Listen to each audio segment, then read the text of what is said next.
استقبال کیجئے حضرت مولانا مفتی شمائل عبداللہ ندوی کا.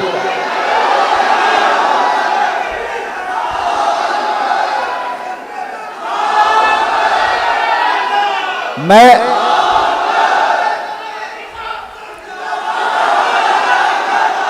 بس آپ شروع کریں گے تبھی چپ ہوں گے.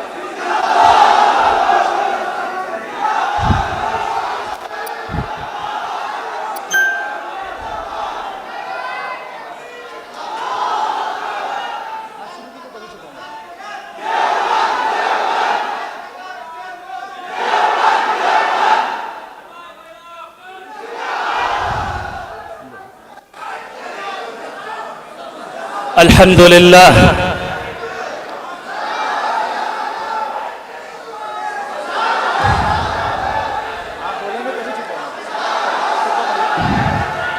الحمد لله الذي يقدم من يشاء بفضله ويؤخر من يشاء بعدله والحمد له على إحسانه والشكر له على توفيقه وامتنانه وصلى الله وسلم على خاتم النبيين وإمام المرسلين سيدنا محمد بن عبد الله الأمين وعلى آله الطيبين وأصحابه الغر الميامين ما اتصلت عين بنظر ووعت أذن بخبر وسلم تسليما كثيرا كثيرا. أما بعد فأعوذ بالله من الشيطان الرجيم. بسم الله الرحمن الرحيم. بل نقذف بالحق على الباطل فيدمغه فإذا هو زاهق ولكم الويل مما تصفون. صدق الله العظيم. عزیز طلبہ کرام، یہ میرے لیے شرف و سعادت کی بات ہے کہ میں اس وقت ازہر الہند ام المدارس دارالعلوم دیوبند میں آپ سے مخاطب ہوں. اللہ رب العالمین کا فضل و کرم ہے آپ تمام طلباء کے اوپر بھی کہ آپ حضرات کو اس ادارے میں علوم شرعیہ حاصل کرنے کا اس نے موقع عطا کیا. یہ وہ ادارہ ہے جو فکر نانوتوی کا حامل ہے، اور فکر نانوتوی کے حاملین وہ ہیں جنہوں نے دنیا کے مختلف ممالک میں رہ کر انسانی زندگی کے ہر شعبے میں دین اسلام کی اشاعت اور دفاع کا خدمت انجام دی اور ابھی بھی دے رہے ہیں. اللہ رب العالمین نے محمد الرسول اللہ صلی اللہ علیہ وسلم کے ذریعے جو پیغام اور جو تعلیم پوری امت کو دی ہے، بلکہ پوری انسانیت کو دی ہے، وہ تعلیم یہ ہے کہ ہم اور آپ ایک بامقصد زندگی گزاریں اور ہمارے ہر کام کے پیچھے مقصد ہو. یہی وجہ ہے کہ جب ہم اپنے اسلاف کی زندگی کو دیکھتے ہیں تو ان کے کاموں کے پیچھے ہمیں متعدد حکمتیں نظر آتی ہیں، اور ہمیں یہ معلوم چلتا ہے کہ ان کے ہر کام کے پیچھے ایک مقصد ہوا کرتا تھا. اور وہ مقصد کیا تھا؟ وہ مقصد صحیح معنی میں یہ تھا کہ ہم اللہ کو راضی کرنے والے بن جائیں، ہم اللہ کی معرفت حاصل کرنے والے بن جائیں، اور اللہ کو راضی کر کے جنت کو حاصل کریں، اور اس کے دین کا دفاع کریں، اور اس کی حفاظت کریں، اور اس کی نشر و اشاعت کریں. یہی وجہ ہے کہ ہمارے اسلاف نے اس بات پر زور دیا کہ ہمارے اندر نافعیت پیدا ہو. فَأَمَّا الزَّبَدُ فَيَذْهَبُ جُفَاءً وَأَمَّا مَا يَنْفَعُ النَّاسَ فَيَمْكُثُ فِي الْأَرْضِ كَذَلِكَ يَضْرِبُ اللَّهُ الْأَمْثَالَ. کہ جو جھاگ ہے وہ ختم ہو جاتا ہے، لیکن جس کے اندر نافعیت ہے وہ باقی رہتا ہے، اور اللہ اسی طرح مثالیں دیتا ہے. حضرت مولانا ابو الحسن علی الحسنی الندوی رحمت اللہ علیہ نے اس آیت کے ضمن میں یہ فرمایا کہ ڈاروینین ایولیوشن کے ماننے والوں کے نزدیک بقائے اصلاح کا قانون ہے، اور جبکہ قرآن کریم نے جو اصول پیش کیا وہ یہ ہے کہ بقائے انفع کا قانون پیش کیا کہ اس دنیا میں وہ باقی رہے گا جو زیادہ نفع بخش ہوگا، اس دنیا میں وہ باقی رہے گا جس سے لوگوں کو نفع پہنچے گا۔ لہٰذا اگر ہم نے اور آپ نے اپنے اندر نافعیت کو پیدا کیا جس کے ذریعے تمام انسانوں کو نفع پہنچے تو یاد رکھیے باقی آپ ہی رہیں گے، باقی آپ ہی رہیں گے۔ یہ اللہ کا قانون ہے، یہ اللہ کی سنت ہے، یہ قرآن کا اعلان ہے۔ لہٰذا اس بات کا عزم کرنا ہے ہم سب کو کہ ہم اور آپ اسلام کی حفاظت کی خدمت انجام دیں گے، اور ہر زمانے میں جتنے نئے فتنے اٹھیں کبھی ان فتنوں سے ہم مروب نہیں ہوں گے۔ جب آپ صحابہ کرام کی زندگی کو پڑھیں تو آپ کو اندازہ ہوگا کہ صحابہ کرام کے دل و دماغ میں ایمان اس طرح راسخ ہو گیا تھا کہ قیصر و کسریٰ کا عظیم الشان نظام انہوں نے پلٹ ڈالا، لیکن کبھی اس نظام سے مرعوب نہیں ہوئے، کبھی کسی سے متاثر نہیں ہوئے، کبھی یہ نہیں سمجھا کہ دنیا کیا کر رہی ہے اور دنیا اس طرح چل رہی ہے، نبی ہمیں دوسری طرح چلا رہے، نہیں، بلکہ فخر سے بیان کیا۔ ایک شخص نے ایک صحابی رسول سے استہزاءً کہا، ارے تمہارے نبی کیا استنجا کرنا بھی سکھاتے ہیں؟ انہوں نے یہی جواب فخر کے طور پہ کہا کہ جی ہاں، استنجا کرنا بھی سکھاتے ہیں۔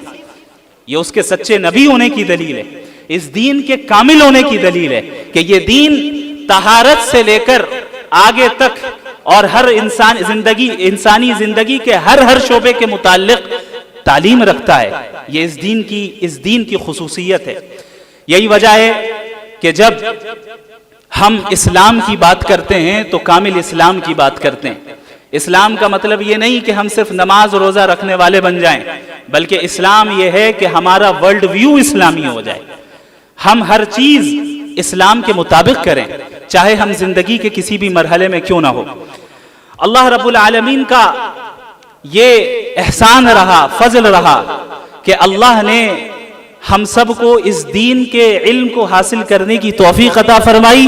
اب ہماری ذمہ داری ہے کہ اس نعمت کی ہم قدر کس طرح کرتے ہیں، چونکہ اللہ کا یہ دستور ہے، اللہ کا یہ نظام ہے کہ اللہ اس شخص کی نعمتوں میں اضافہ کرتا ہے جو اس کی نعمتوں کا شکر ادا کرتا ہے، اور اگر ہم اس نعمت کی ناشکری کریں تو اس بات کا اندیشہ ہوتا ہے کہ کہیں ایسا نہ ہو کہ وہ نعمت ہم سے سلب کر لی جائے اور کسی اور کو دے دی جائے۔ اس ادارے میں آپ کا موجود ہونا، اس ادارے میں ہم سب کا اس وقت موجود ہونا، یہ در حقیقت اللہ کی نعمت ہے اور اس کی قدر کرنا یہ ہم سب کی ذمہ داری ہے۔ مجھے بڑی خوشی ہوئی جب میں یہاں داخل ہوا، مجھے یہ امید نہیں تھی بلکہ یہ توقع نہیں تھی کہ اتنی محبت آپ حضرات اپنی محبت کا اظہار میرے لیے کریں گے، چونکہ حقیقتاً میں اپنے آپ کو اس کا اہل نہیں سمجھتا اور ہوں بھی نہیں، اور یہ محض اللہ کا فضل رہا کہ ذَلِكَ فَضْلُ اللَّهِ يُؤْتِيهِ مَن يَشَاءُ، کہ اللہ رب العالمین جس سے جس طرح دین کا کام لینا چاہے لے۔ میرے عدم استحقاق اور نااہلی کے باوجود اللہ نے یہ کام لیا، یہ ضرور میرے اساتذہ کرام، میرے مشائخ اور تمام مسلمانوں کی دعاؤں کا ہی نتیجہ ہے۔ اللہ رب العالمین کے اس دین کا دفاع کرنا، اور آپ جس زمانے میں ہو اس زمانے میں ابھرتے ہوئے فتنوں کا مقابلہ اس انداز میں کرنا جو اس زمانے کا تقاضا ہو، یہ در حقیقت ہمیں ہمارے اسلاف کی زندگی سے اس کا پتہ چلتا ہے۔ آپ اللہ کے نبی صلی اللہ علیہ وسلم کے زمانے سے لے کر ہمارے زمانے تک آ جائیں اور پوری تاریخ اسلامی کو آپ دیکھیں کہ امت مسلمہ کس طرح نشیب و فراز سے گزری ہے، اور یہ در حقیقت اللہ کا پلان ہے، چونکہ کوئی بھی قوم اگر نشیب و فراز سے نہیں گزرے تو اس کی صلاحیتیں کبھی پختہ نہیں ہو سکتی، اور اس کی صلاحیتیں کبھی قائم اور دائم نہیں رہ سکتی۔ اگر یہ امت نشیب و فراز سے گزری ہے اور ابھی بھی گزر رہی ہے تو کسی بھی طرح مایوسی کا شکار نہیں ہونا ہے، بلکہ اس کو اللہ کا نظام تربیت، اللہ کے نظام تربیت کا حصہ سمجھنا ہے۔ اور یہی وجہ ہے کہ اللہ نے قرآن کریم میں یہ حکم فرمایا یا ایھا الذین آمنوا اصبروا وصابروا ورابطوا واتقوا اللہ لعلکم تفلحون، اے وہ لوگ جو ایمان لے آئے، صبر کرو اور صبر کی فضا عام کرو۔ صرف یہ نہیں کہا گیا کہ صبر کرو بلکہ صبر بھی کرنا ہے اور مصابرہ بھی کرنا ہے. صبر کا تعلق ہر شخص سے ہے اور مصابرہ کا تعلق اجتماعیت سے ہے. یعنی خود بھی صابر بننا ہے اور صبر کی فضا کو عام کرنا ہے. حوصلہ پیدا کرنے والے کلمات کو عام کرنا ہے. حوصلہ شکن الفاظ نہیں کہنے ہیں. ہمیں ایک دوسرے کا تعاون کرنا ہے. ورابطو، اور محاذ پر ڈٹے رہو، مورچوں پر ڈٹے رہو، کبھی باطل سے متاثر نہ ہو. یہ نہ دیکھو کہ تمہارے پاس اسباب کی کمی ہے، تعداد کی کمی ہے. یہ دیکھو کہ تم کس رب کے ماننے والے ہو. وہ رب قادر مطلق ہے. وہ رب جب چاہے گا، جیسا چاہے گا، جس سے چاہے گا ویسا کام لے گا. اس رب سے استعانت کرو، اس رب سے مدد طلب کرو اور اس بات پر ڈٹے رہو کہ محمد الرسول اللہ صلی اللہ علیہ وسلم کی تعلیمات کے مطابق ہی ہم زندگی گزاریں گے اور اسی دین اسلام پر ہی مریں گے، اس کے علاوہ کسی اور نظام پر نہیں مریں گے. ایک دوسرا پیغام جو میں آج اس مبارک مقام سے دینا چاہتا ہوں، وہ پیغام بہت اہم ہے. یہ پیغام صرف آپ کے لیے نہیں بلکہ ہمارے ملک کے تمام ان طلباء کے لیے ہے جو کسی بھی ادارے میں علوم شرعیہ کو حاصل کر رہے ہیں. یاد رکھیں، اس دین کا جو تصور ہے وہ امت کا تصور ہے. ہمارا اور آپ کا جو تعلق ہے وہ امت کا تعلق ہے. ہم سب کو ان تمام چیزوں سے اجتناب کرنا ہے جن کے ذریعے امت میں کسی بھی طرح تفرقہ ہو اور انتشار پھیلے. اب کسی بھی طرح کی عصبیت ہمارے اندر نہ آئے. اللہ کے نبی صلی اللہ علیہ وسلم کی جب بعثت ہوئی تو الگ الگ قسم کی عصبیتیں موجود تھیں. اللہ کے نبی صلی اللہ علیہ وسلم نے ان تمام عصبیتوں کو ختم کیا، چونکہ وہ عصبیتیں امت کو اور انسانوں کو متحد ہونے سے روکتی تھیں اور سب کو کلمہ توحید پر نبی نے متحد کیا. اوس اور خزرج، آپ حضرات مجھ سے زیادہ جانتے ہیں کہ یثرب میں یہ جو دو قبیلے تھے آپس میں کس طرح لڑتے تھے، آپس میں ایک دوسرے کے خلاف کس طرح سازشیں کرتے تھے. لیکن اللہ کے نبی صلی اللہ علیہ وسلم نے قبائلی عصبیت کو ختم کیا اور کلمہ توحید پر ساری امت کو اور اہل یثرب کو متحد کیا. یہ اس بات کا پیغام ہے کہ دیکھ لو، ہمارے مزاج میں اختلاف تو ہو سکتا ہے، جزوی چیزوں میں اختلاف ہو سکتا ہے، لیکن عقیدے اور اصول میں ہم سب متفق ہیں. لہٰذا یہ چیز میں کھل کر کہنا چاہوں گا تمام لوگوں سے جو یہاں موجود ہیں اور ان طلباء سے بھی جو کسی بھی ادارے سے تعلق رکھتے ہیں، ایک نئی قسم کی وبا عام ہے. وہ وبا ہے ادارے کی عصبیت. ادارے کی عصبیت، اور اس عصبیت کی بنیاد میں بھی، اس عصبیت کی بنیاد پر ہمارے درمیان انتشار ہو رہا ہے. میں یہاں پر چاہتا ہوں کہ ہم سب اس بات کا اعلان کریں کہ ہم اور آپ ایک ہیں، ہم مختلف نہیں ہیں. ہم یہ نہ دیکھیں کون ندوی ہے، کون قاسمی ہے، کون مظاہری ہے، بلکہ اس بات کا اعلان کریں کہ ہم ندوی قاسمی عصبیت کی دیوار کو آج ہی منہدم کرتے ہیں. ندوہ اور دیوبند ایک ہی ہے. ندوہ اور دیوبند کا مقصد ایک ہی ہے. وہ مقصد اللہ کے دین کی حفاظت اور اس کی اشاعت ہے.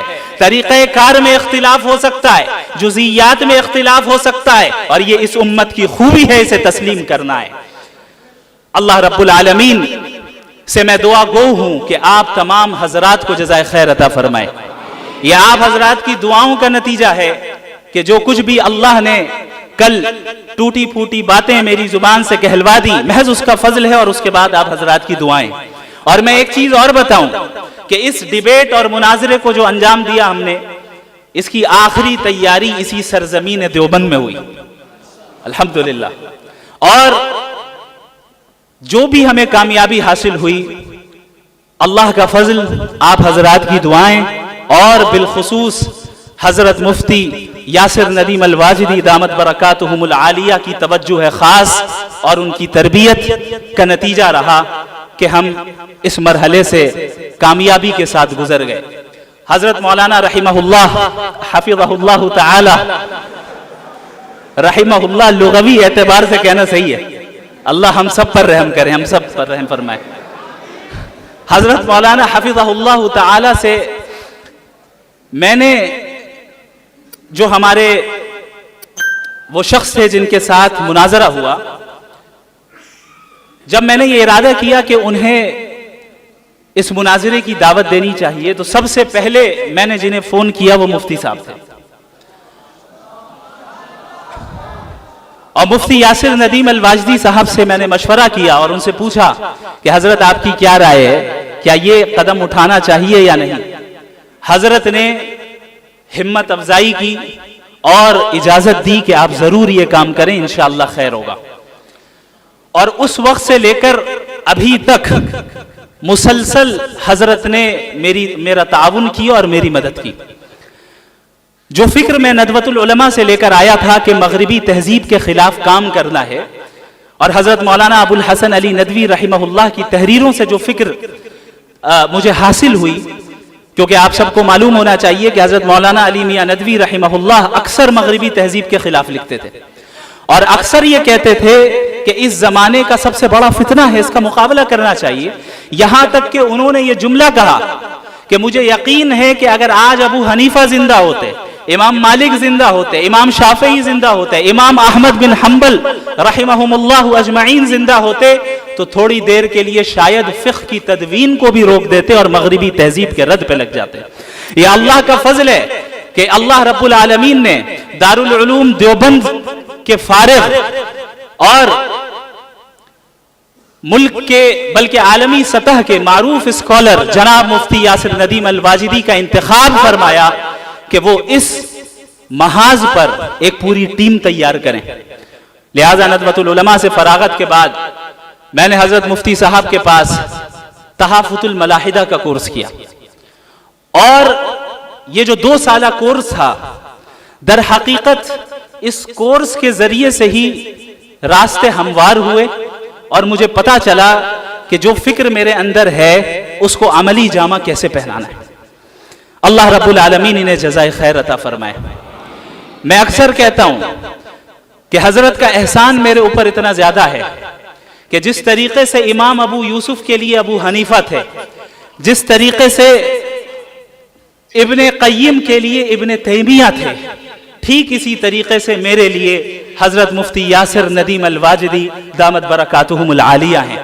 اللہ رب العالمین ان کی عمر میں برکت عطا فرمائے، ان کے فیض کو عام فرمائے، ان کو صحت عطا فرمائے، اور ان کی نگرانی میں ہم سب کو کام کرتے رہنے کی توفیق عطا فرمائے۔ کچھ دنوں سے میں یہ سوچ رہا تھا کہ آخر کیا وجہ ہے کہ ان صاحب کے ساتھ مناظرہ کرنے کے لیے اللہ نے میرا انتخاب کیا۔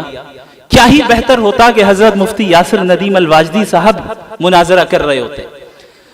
تو بڑے غور و فکر کے بعد یہ بات میرے ذہن میں آئی کہ شاید اللہ رب العالمین کو حضرت مفتی یاسر ندیم الواجدی کو ایسے مقام پر فائز کرنا تھا جہاں سے وہ یہ کہہ سکے کہ بھائی تجھ سے تو میرا شاگرد ہی نمٹ لے گا۔ الحمدللہ I love you too. بارک اللہ فیکم۔ انشاءاللہ تعالی یہ سلسلہ دین کی حفاظت کا جاری رہے گا، اور آپ حضرات کو دیکھ کر یہ امید کرتا ہوں اور یہ مجھے احساس ہوتا ہے کہ انشاءاللہ آپ میں سے ہر ایک فرد جدید فتنوں کا مقابلہ کرنے کے لیے تیار ہوگا۔ جتنے فتنے سر اٹھائیں گے انشاءاللہ ہر گھر سے شمائل اٹھے گا انشاءاللہ۔ جتنے بھی فتنے اٹھے انشاءاللہ اس دین کی حفاظت کرنے کے لیے ہر صدی میں رجال اللہ کھڑے ہوں گے۔ جس طرح ہر زمانے میں ایسے رجال اللہ کو اللہ نے پیدا کیا کہ وہ اپنے اپنے زمانے کے فتنوں کو انہوں نے کچل کر رکھ دیا اور ان زنجیروں کو توڑ کر رکھ دیا، اس زمانے میں اللہ رب العالمین نے مغربی تہذیب کے فتنے کے مقابلے کے لیے جس جماعت کا انتخاب کیا ہے اس کی ابتدا کے لیے اللہ رب العالمین نے حضرت والا کا انتخاب فرمایا ہے۔ اللہ رب العالمین ہم سب کو توفیق دے، دین پر قائم رہنے کی توفیق دے، علوم شرعیہ کو سمجھنے کی توفیق دے، اس پر عمل کرنے کی توفیق دے۔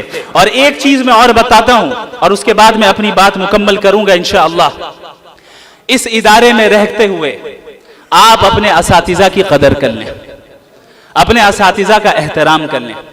یاد رکھیں جو دعائیں آپ اپنے اساتذہ سے اس وقت حاصل کر لیں گے ان کے نتائج آپ اپنی موت تک دیکھیں گے اور موت کے بعد بھی انشاءاللہ دیکھیں گے. میں فخر کے طور پر نہیں بلکہ تحدیث بالنعمت کے طور پر یہ بات بتاتا ہوں، صرف اس لیے کہ آپ کو اس بات پر ترغیب دلاؤں کہ اپنے اساتذہ کی قدر کس طرح کرنی چاہیے. جب میں ندوۃ العلماء میں پڑھتا تھا تو حضرت مولانا سعید الرحمن الاعظمی دامت برکاتہم العالیہ محتمم دارالعلوم ندوۃ العلماء کے گھنٹے میں اکثر میں اس چیز کی کوشش کرتا تھا کہ میں ایسی جگہ پر بیٹھ جاؤں کہ حضرت جب کتاب پڑھا کر اٹھیں اور باہر کی طرف جائیں تو حضرت کو جوتے میں پہناؤں. لہٰذا بعض طلبہ کے درمیان مسابقہ ہوتا تھا کہ کون دروازے کے قریب بیٹھ رہا ہے. میں وقت سے پہلے آتا تھا، وہاں بیٹھ جاتا تھا، اور یہ سلسلہ پورے سال رہا. جب ان کی کلاس ہوتی ان کا درجہ لگتا میں انہیں جوتے پہناتا. حضرت نے پورے سال کچھ نہیں کہا. سال کے اخیر میں جب میں فارغ ہو رہا تھا حضرت نے یہ جملہ کہا کہ آپ نے مجھے جوتے پہنانے کی ذمہ داری آپ نے ہی لے لی ہے. میں دعا کرتا ہوں اللہ آپ کے ذریعے سے اس دین کا علم مشرق و مغرب میں پھیلائے گا. میں سمجھتا ہوں کہ یہ جو کچھ بھی کام کل ہوا یہ میرے اساتذہ کرام کی دعاؤں کا نتیجہ ہے. میرا اس میں کوئی دخل نہیں، کوئی بھی دخل نہیں. میں نے بس ایک چیز کی پابندی کی کہ میں اپنے اساتذہ کی باتیں مانتا تھا. اگر وہ کہتے تھے کہ باہر نہ جاؤ تو میں نہیں جاتا تھا. اگر وہ کہتے تھے کہ اس وقت پڑھو تو میں پڑھتا تھا. میں نے اتنا ہی کیا ہے. یہ ان حضرات کی دعاؤں کا نتیجہ ہے کہ اللہ رب العالمین جس سے جو چاہے کام لے لے. یہ واقعہ میں نے آپ کو اس لیے بتا دیا تاکہ آپ حضرات جس قیمتی لمحے سے اس وقت گزر رہے ہیں اس کی قدر حقیقی معنی میں آپ کو اس وقت ہوگی جب آپ اس ادارے سے فارغ ہو کر نکل جائیں گے. لیکن قبل اس کے کہ بہت دیر ہو جائے ہم اور آپ اس لمحے کو اور اس نعمت کی قدر کر لیں اور اسے غنیمت سمجھیں اور اپنے اساتذہ کے مشوروں کے مطابق کام کریں اور اپنے اندر اللہ سے تعلق قائم کریں. یاد رکھیں بالآخر اللہ کا تعلق ہی کام آتا ہے، بالآخر اخلاص ہی کام آتا ہے کہ ہم جو کام کریں اللہ کے لیے کریں، کسی دنیاوی غرض سے نہ کریں. بہرحال یہ ایسی باتیں ہیں جو آپ حضرات مجھ سے زیادہ جانتے ہیں اللہ کے فضل سے، اور ان باتوں کو آپ اپنے اساتذہ کرام سے براہ راست سنتے آئے ہیں اور سنتے رہیں گے انشاءاللہ تعالی. مزید میں ان حضرات کی موجودگی میں مزید لب کشائی کی جرت نہیں کر سکتا، اسی لیے میں اتنی باتوں پر ہی اکتفا کرتا ہوں. جزاکم اللہ خیرا وآخر دعوانا ان الحمد للہ رب العالمین والسلام علیکم ورحمۃ اللہ وبرکاتہ.